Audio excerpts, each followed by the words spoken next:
नमस्कार मित्रों, मैं प्रदीप श्रीवास्तव कहानी टाइम में आपका स्वागत करता हूं। लीजिए सुनिए मेरे उपन्यास वह अब भी वही है का 9वां भाग। उस दिन जब छब्बी रात 1 बजे मैडम की मसाज वगैरह करके उन्हें सुला के ऊपर आई तो बोली, सुन। बड़ी मगजमारी हाथ पैर जोड़ने के बाद मोटी बोली कि तू अकेले ही जाएगा, मैं नहीं जाऊंगी। मैं यहाँ जाऊंगी तो यहाँ काम कौन करेगा? तेरा काम भी कल मुझे ही करना है। छब्बी यह भी बोली कि मैडम कह रही थी कि ऐसे फिल्म निर्माता यहाँ गली कूचों में भरे पड़े हैं। ये सब या तो सी ग्रेड एडल्ट मूवी बनाते हैं या धोखे में रखकर पॉर्न मूवी और मार्केट में बेचकर रफू चक्कर हो लेते हैं। मैडम की इस बात ने मेरा और छब्बी का मन भीतर ही भीतर बड़ा खट्टा सा कर दिया था। हम दोनों काफ़ी देर तक इस बारे में बात करते रहे कि जैसा सुना करते हैं फिल्म निर्माता और निर्देशकों के ऑफिस के बारे में, वहाँ वैसा तो वाकई कुछ नहीं दिखा था। फिर सारी बातों को किनारे करते हुए हमने तय किया कि अब जो होगा देखा जाएगा। बात हो गई है तो एक बार देख लेने में क्या नुकसान है। यहाँ हर आदमी दूसरे का फ़ायदा उठाने में लगा हुआ है। यदि यह भी उठा लेगा तो क्या फ़र्क पड़ेगा? यह मैडम भी तो हमारी मजबूरी का फ़ायदा उठा ही रही हैं। यह जानती हैं कि हमारे जैसा मेहनती जल्दी कोई दूसरा मिलेगा नहीं, तभी तो थोड़ा नर्म पड़ी जाने दे रही हैं। यह उनकी चालाकी नहीं तो और क्या है कि ऑफिस के काम के अलावा घर का भी सारा काम उसी पगार में कराती हैं। एहसान की रहने खाने की सुविधा दे रखी है। अरे मैडम, यह क्यों नहीं बताती कि घर के काम के लिए 3-3 स्वाभिमान सुन दास से नौकर रखती तो कितना पैसा देती? हर महीने कम से कम 3 बार गले तक दारू भरकर जो उलट पुलट देती हैं, लुढ़क जाती हैं। तब 1.5 कुंटल का तुम्हारा शरीर उठाकर कौन नौकर बेड पर पहुंचाएगा? कौन उल्टी फुल्टी नर्क साफ करेगा? ऊपर से तुम्हारा आतंक इतना कि तुम्हें उठाते हुए हमारी आत्मा कांपती है कि कहीं तुम्हें अगले दिन कैमरे की रिकॉर्डिंग देखकर यह एहसास हो गया कि उठाते समय तुम्हारे शरीर के साथ हमने छेड़छाड़ की है तो हमारी बोटी बोटी कटवा दोगी और नाम मात्र के पैसों, एक तरह से मुफ्त में 26 से जो स्पेशल मसाज कराती हो वह कौन करेगा? मसाज पार्लर में तो महीने में 60-70 हज़ार रुपये का बिल इसी का हो जाएगा। इतनी सारी मुफ्त सेवा लेने के बाद ही अगर कुछ सुविधा दे देती हैं तो कौन सा एहसान कर देती हैं। बड़ी देर तक हम दोनों ऐसे ही हिसाब किताब लगाते रहे, फिर कहीं सोए। अगले दिन सुबह 10 बजे मैं बिना छब्बी के ही उस फिल्म निर्माता के पास पहुंच गया। उस दिन पहले वाले दिन की तरह से लोग नहीं थे, लेकिन फिर भी काफ़ी थे। कई महंगी महंगी कारें खड़ी थी। मैंने रिसेप्शन पर बताया कि मुझे प्रोड्यूसर साहब से मिलने के लिए बुलाया गया है, तो उसने कहा थोड़ा वेट करना पड़ेगा। मैं वहीं पड़ी एक कुर्सी पर बैठ गया। उसने पहली बार की तरह उस दिन भी मुझे कुछ आश्चर्य से ऊपर से नीचे तक देखा था। उसकी क्या सब की नज़र एक बार मुझ पर ज़रूर पड़ रही थी।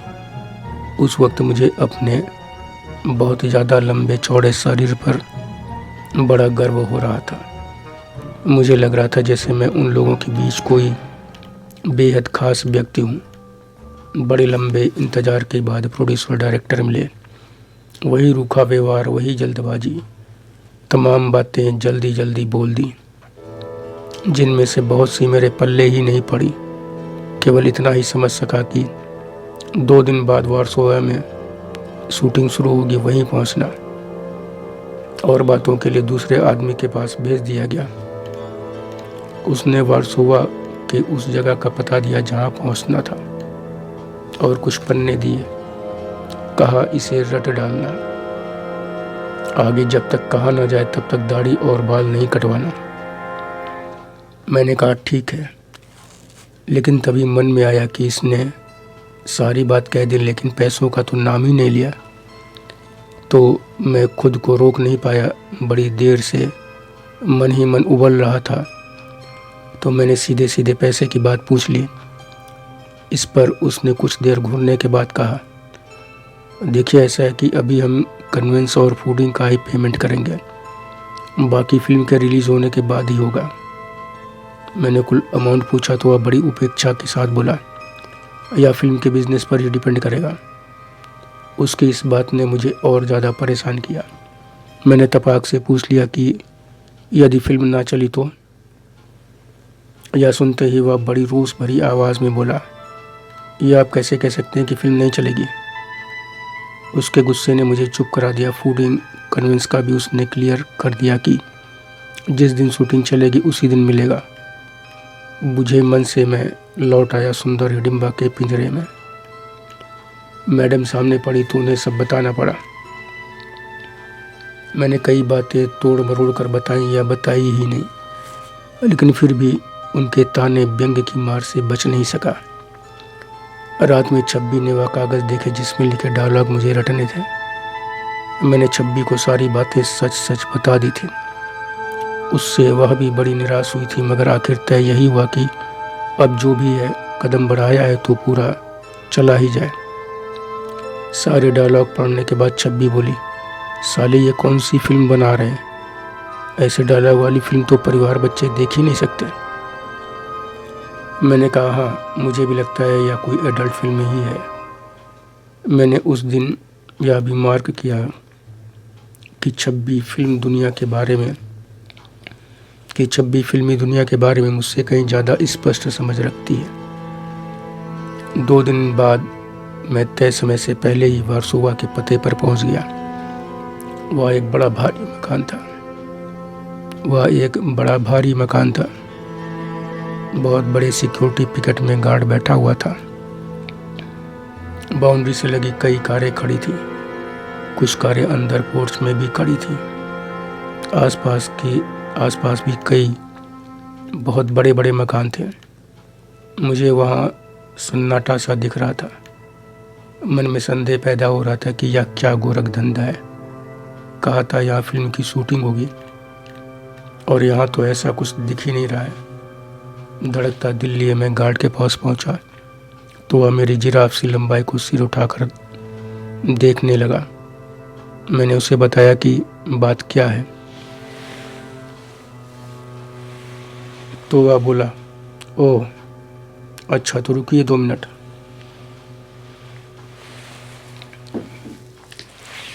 फिर इंटरकॉम पर बात कर उसने मुझे अंदर भेज दिया। वहाँ एक बरामदे में बैठने को कहा गया। वहाँ पड़ी बहुत सी कुर्सियों में से एक पर मैं बैठ गया। तभी एक आदमी अंदर से निकला और मुझे देखकर वापस चला गया। उसके दरवाज़ा खोलने पर अंदर एक बड़ा कमरा दिखा हुआ ड्राइंग रूम सा दिख रहा था। मेरे अलावा वहाँ एक और आदमी भी बैठा था। करीब 1.5-2 घंटे के भीतर दर्जन भर लोग आ गए। इनमें लड़कियाँ औरतें भी थीं। कुछ हाई फाई दिखने वाले लोग दरवाज़ा खोल कर सीधे अंदर ऐसे चले गए मानो वह उन्हीं का घर हो। 12 बजते बजते प्रोड्यूसर और डायरेक्टर दोनों आ धमके। उनके आते ही वहाँ माहौल में मानो करंट दौड़ गया हो। बरामदे में बैठे लोग खड़े हो गए, मैं भी खड़ा हो गया उनके सम्मान में। फिर एक कर बरामदे में बैठे कई लोग अंदर बुला लिए गए। मेरी धड़कनें भी मुंबई की शेयर मार्केट की तरह ऊपर नीचे होती रहीं। समीना, अंदर वह मकान नहीं, राजसी ठाट बाट वाला एक महल सा था। अपने से पहले गए लोगों में से कईयों को मैंने रिहर्सल करते देखा था और उस दिन भी देख रहा था। मुझे गुस्सा आई कि सालों ने मुझे बताया ही नहीं। मुझे नहीं बताया, नहीं तो मैं भी रिहर्सल करता इन सब के साथ। जल्दी ही मेरे पास एक अजीब चिरकुट सा देखने वाला आदमी आया और नाम पूछकर मुझे सीधे सीन समझाने लगा कि मुझे सीढ़ियों से ऊपर बेडरूम में जाकर वहाँ सोई घर की मालकिन का रेप करना है। मैं इस घर के मालिक द्वारा अपमानित करके निकाला गया नौकर हूँ, जो अपने अपमान का बदला लेने के लिए मालकिन से रेप कर उसकी हत्या भी कर देता है। सीन समझाने के बाद उसी बेडरूम में रिहर्सल कराने लगा। उस चिरकुट का रिहर्सल कराने का तरीका भी बड़ा अजीब सा था। सेमिनार रिहर्सल क्या, रिहर्सल का मजाक उड़ाया जा रहा था। मैंने सुना था कलाकारों को हफ्तों महीनों रिहर्सल कराते हैं, तब कहीं जाकर शूटिंग करते हैं। डायलॉग महीनों रटाते हैं। यहाँ तो बस मिनट भर में सब कुछ हो रहा है। मन में तरह तरह की शंका उठ रही थी कि ये वाकई फिल्म निर्माता हैं या कोई धोखेबाज हैं, जो फिल्म के नाम पर कुछ और तमाशा कर रहे हैं। कुछ गलत सलत करके निकल देंगे और फंसेंगे हम। जिस एक्ट्रेस को मालिक की बीवी का रोल प्ले करना था, वह औसत से कुछ ज़्यादा कद की अच्छी खासी हेल्दी गोरी सी महिला थी। किसी अच्छे पैसे वाले घर की लग रही थी, काफ़ी सुंदर भी थी। उसे देखकर ही मैं संकोच में सिकुड़ा जा रहा था, जबकि मुझे उसी के साथ रेप मर्डर की एक्टिंग करनी थी। समीना बड़ुआपुर कस्बे के मेरे जैसे एक फुल अनाड़ी के लिए यह एक बहुत बहुत बड़ी चुनौती थी। रिहर्सल के दौरान ही मुझे पसीना आ जा रहा था, जबकि उस समय मुझे उसके कपड़े खींचने फाड़ने नहीं थे। कुछ देर की रिहर्सल के बाद शूटिंग शुरू हुई तो यह सब करने में मैं कांप रहा था। इस पर डायरेक्टर ने मुझे हड़काते हुए बाहर कर देने की धमकी दी। मैं घबरा गया कि कितने पापड़ बेलने के बाद तो किसी तरह कहने भर को रोल मिला है। बड़ी कोशिश कर अपने को संभाला और रिक्वेस्ट की कि अब गलती नहीं होगी। बार बार गलती के चलते रीटेक हो रहे थे। एक्ट्रेस भी बार बार रेप सीन दोहराने के कारण परेशान हो गई थी। उसे बार बार कपड़े पहनने पड़ते और मैं सीन के हिसाब से उसे खींच कर करीब करीब नग्न करता था। उसके शरीर के तमाम हिस्से को पूरी क्रूरता दिखाते हुए नोचता, रगड़ता, मसलता था। लेकिन मेरी अपेक्षा वह महिला हर बार बढ़िया एक्टिंग कर रही थी। वह बड़ी अनुभवी, समझदार लग रही थी। आखिर उसने मुझे समझाते हुए कहा, तुम एक्टिंग कर रहे हो, घबराने की ज़रूरत नहीं है। घबराओगे तो कभी नहीं कर पाओगे। उसके समझाने से न जाने क्या जादू हुआ कि अगली बार मैंने बिल्कुल ठीक किया। महिला तो पहली बार से ही ठीक कर रही थी, लेकिन रीटेक बोल दिया गया। इस पर महिला ने पहले मुझे फिर डायरेक्टर को ऐसे देखा जैसे पूछ रही हो, ये क्या? इस बार तो दोनों ने ठीक किया था, लेकिन डायरेक्टर ने बोला रीटेक तो रीटेक। फिर यह तमाशा कई बार हुआ तो मुझे लगा कि जानबूझकर रीटेक के बहाने महिला का शोषण किया जा रहा है। डायरेक्टर महिला को समझाने के बहाने उसके पूरे शरीर को टटोल रहा है, हर बार उसके बदन को ज़्यादा से ज़्यादा उधड़वा रहा है। मुझे से ऐसी हरकतें करवाई जा रही थी कि सच में रेप करने वाले भी ना करते होंगे। महिला की हालत पर मुझे दया आ रही थी। निकाले जाने के डर से ज़्यादा मैं उसे तकलीफ से मुक्ति दिलाने की सोचकर इतना बढ़िया अभिनय कर रहा था कि वह वास्तविक से भी ज़्यादा वास्तविक लग रहा था।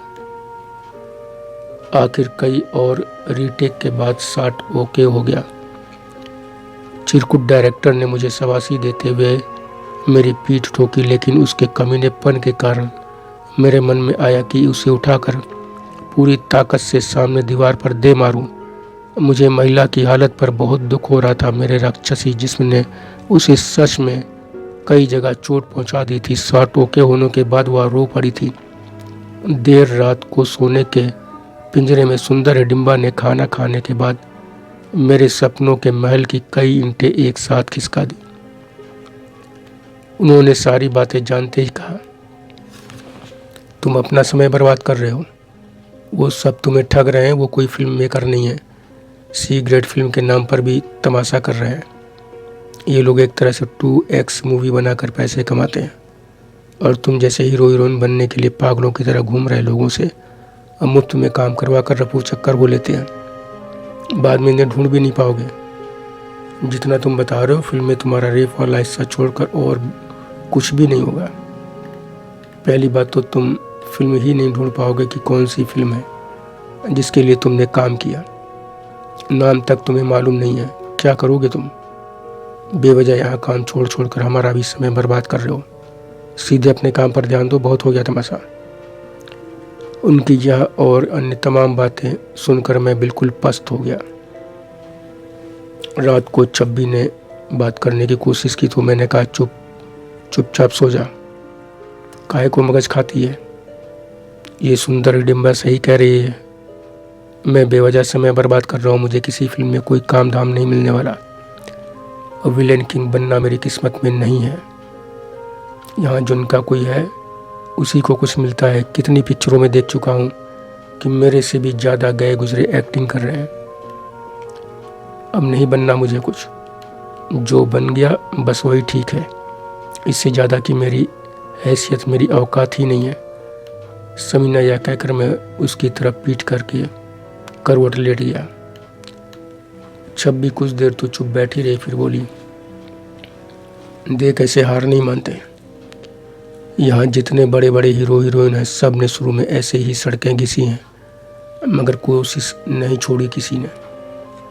तू इस मोटी के कहे में ना आ। ये तो अपने काम, अपने स्वार्थ में पागल है।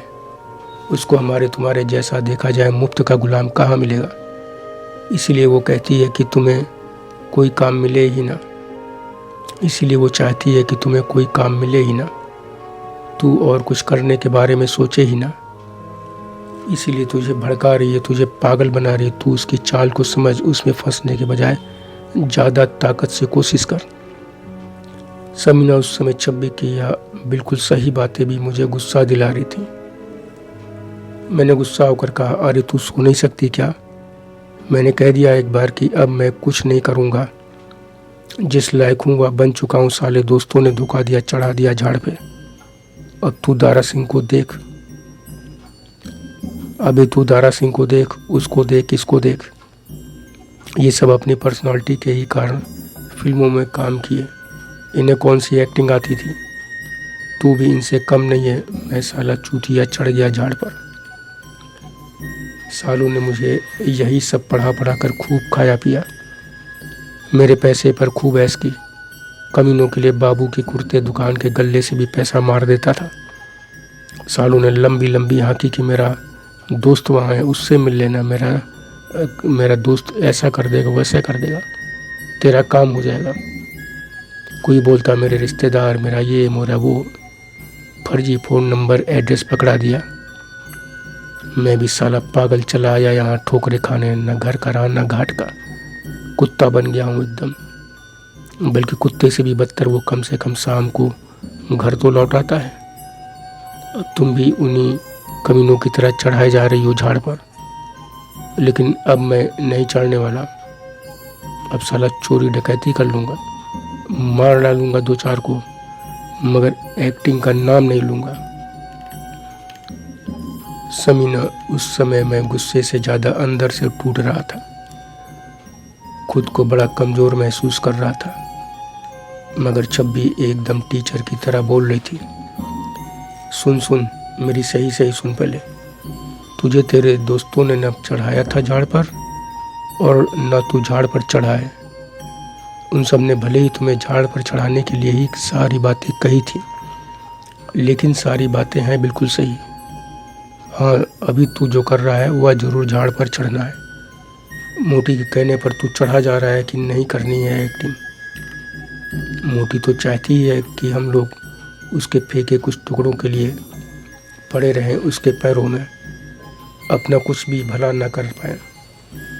तू उसकी साजिश को समझ, उसके बहकावे में ना आ। बिल्कुल मत आ उसके बहकावे में। और यह बात ध्यान से सुन कि आज मोटी की बातों के बाद मैंने ये तय कर लिया है कि अब हमें यहाँ नहीं रहना है। यहाँ रहकर हम कुत्ते कुतिया ही बने रहेंगे।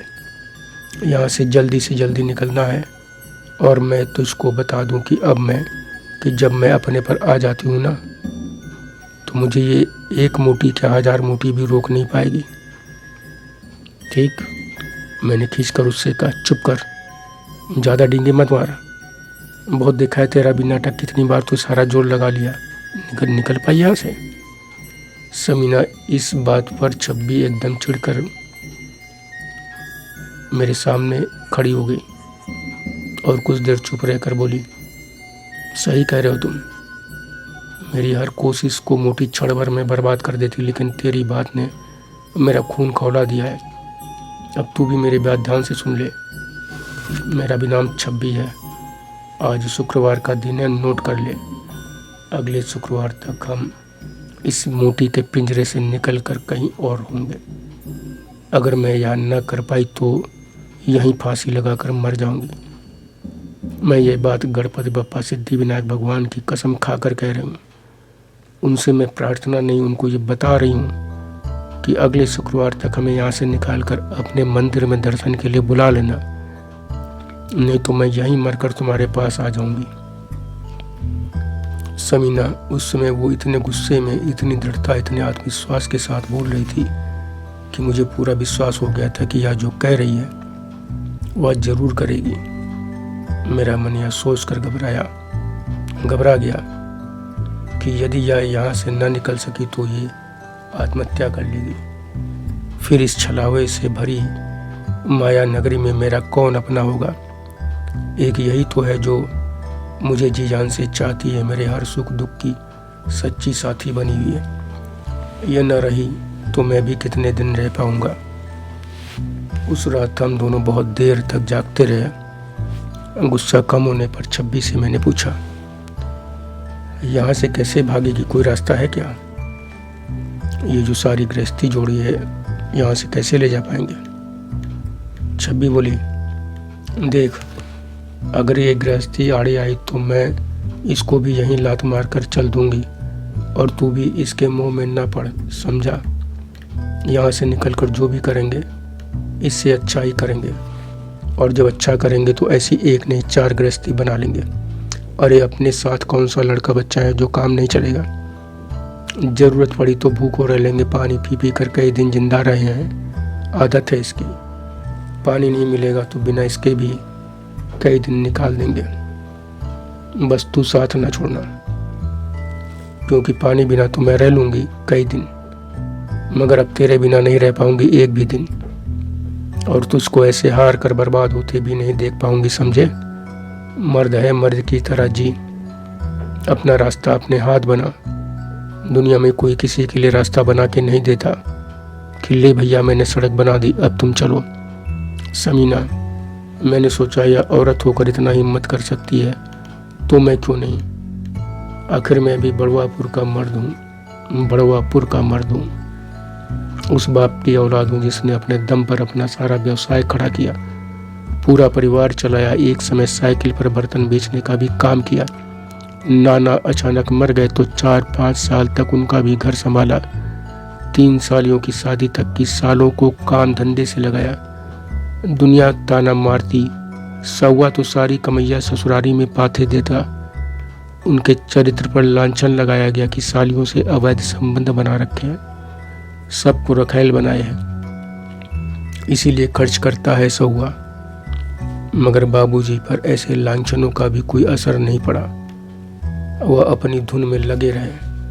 अंततः दुनिया ने सच स्वीकार किया कि साहू वैसे आदमी नहीं है जैसा उन्हें कहा जा रहा है। उनके साथ अन्याय हो रहा है, और फिर बाबूजी ने अपनी वह जगह सम्मान पा लिया जिसके लिए वह जाने जाते थे और जिसके वह हकदार थे। समीना, उसकी बातों से मुझे इतनी हिम्मत मिली कि मैंने उसी समय छब्बी की तरह तय किया कि चाहे जो हो, इसी हफ्ते या पिंजरा तोड़कर हर हाल में भागना है। उसी समय हम दोनों ने एक फुल प्रूफ प्लान बनाया। पूरा प्लान बना लिया। तय हुआ कि जब सुंदर हडिम्बा सप्ताहांत घूमने जाएंगी तो उनके जाने के कुछ देर बाद उन्हें फ़ोन किया जाएगा कि छब्बी को खून की उल्टी हो रही है, हॉस्पिटल ले जाना जरूरी है, नहीं तो यह मर जाएगी। तब सुंदर हिडिम्बा गार्ड से कह देंगी कि हमें जाने दें। सुंदर हिडिम्बा गार्ड को चेक करने के लिए जरूर कहेंगी। इससे निपटने का भी हमने रास्ता निकाला कि छब्बी प्याज को थोड़ा उबाल लेगी जिससे वह थोड़ा पीले पीले से हो जाए, फिर उसे मुंह में रखकर थोड़ा कुचल कर निगल लेगी। इसके बाद पान, कत्था, चूना, थोड़ा सा लाल रंग भी मुंह में डाल लेगी। इससे जो पीक बनेगी वह सब निकल जाएगी। 1-2 पत्ती तंबाकू भी, इससे उल्टी जरूर होगी। तब कत्था रंग में रंगे प्याज के जो कतरे गले गले से गिरेंगे, उन्हें देखकर ऐसा लगेगा मानो आंतें फट गई हैं। उनके टुकड़े उल्टी के साथ बाहर आ रहे हैं। यह प्लान हम दोनों को जबरदस्त लगा। सप्ताहांत का इंतजार होने लगा।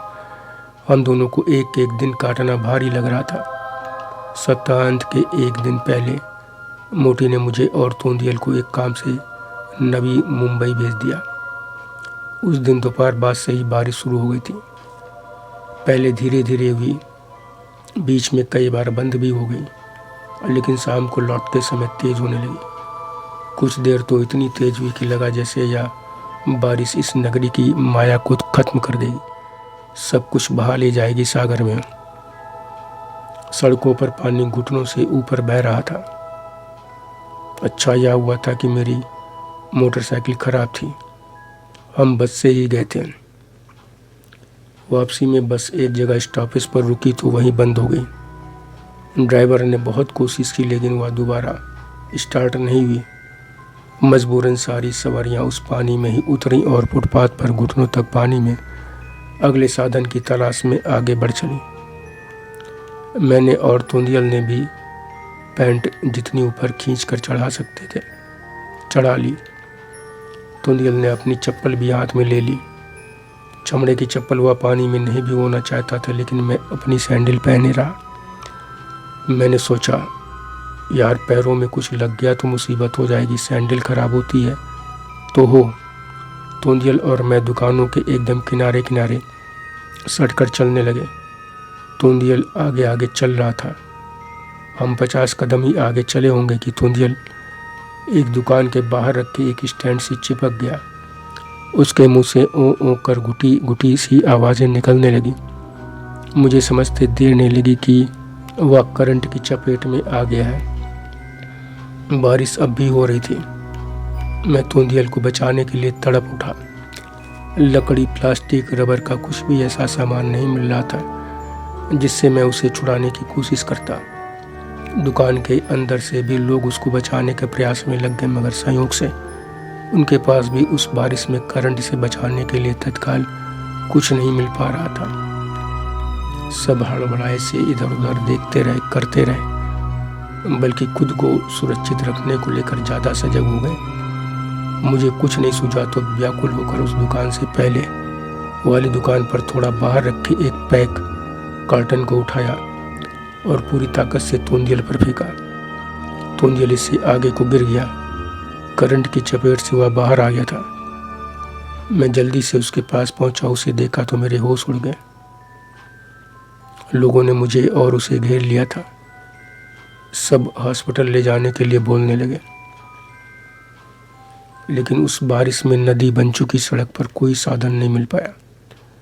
ना एम्बुलेंस, ना पुलिस आई। मैंने सुंदर हिडिंबा को भी फ़ोन किया तो वह इतना ही बोली कि ठीक है, भेजती हूँ किसी को। तभी मन में आया कि साहब होता तो कहता देख लो, वहाँ जो हो पाए वो कर लो, मैं बिजी हूँ। मैं तोंदियल को हॉस्पिटल ले जाने के लिए तड़प कर रह गया, लेकिन कुछ कर नहीं सका। दुकान के ही एक आदमी ने कुछ ही देर बाद उसकी नब्ज देखकर बता दिया कि अब मेरा तोंदियल जीवन की सारी मुसीबतों से मुक्ति पा चुका है। दुकान वाले से मैंने तोंदियल के शरीर को ढकने के लिए कोई चादर मांगी तो उसने चादर ही की साइज का एक बड़ा सा कपड़ा दिया। उसी से मैंने उसे ढक दिया।